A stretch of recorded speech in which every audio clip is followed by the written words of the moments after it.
Salamat sa iyo, Ralph. At dahil nga sa hindi mahulugang karayom yung bilang ng mga tao dito sa Manila North Cemetery, ilan sa ating mga kababayan ang hindi nakaligtas sa mga masasamang loob. Naglalakad lang daw palabas ng Manila North Cemetery si Sherry Ann Koo kasama ang kanyang tatay nang maramdaman niyang may dumudukot na sa kanyang bulsa.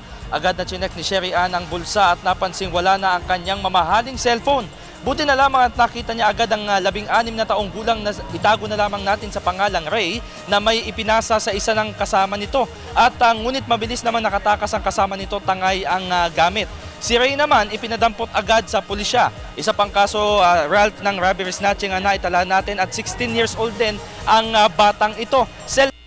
Pinuntirya ng naturang sospek at hanggang sa ngayon ay iniimbestigahan pa ang dalawang ito. Sa kabutihang palad ay naibalik din ang cellphone ng isang may-ari, pero yung isa ay hindi na naibalik dahil naipasa na nga sa kanyang kasamahan. Samantala, ang kailangan kasi dito, Ralph, ay malaman muna kung talagang 16 years old yung dalawang ito. That's why tinawagan nga ng pulisya yung mga magulang nito at pinagdadala ng birth certificate, at kung wala namang birth certificate, dental examination na lang sa ilalim itong dalawang ito.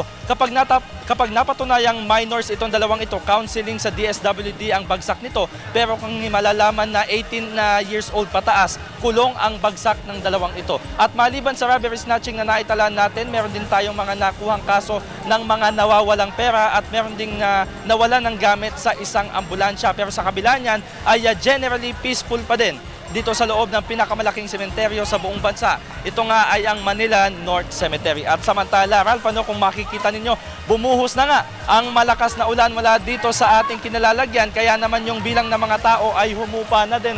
At unti-unti na silang kumakalas at talaga namang malakas na yung ulan dito. So, maraming salamat sa ating tropang Unit 4 para sa isang special coverage na napaka-successful ang Undas 2013. So, yan muna mula dito sa Manila North Cemetery kasama ang buong tropa ng Unit 4 para sa Telebisyon ng Bayan. Ako po ang inyong naging kabalitaan, Haji Kaaminyo. Balik sa iyo, Ralph.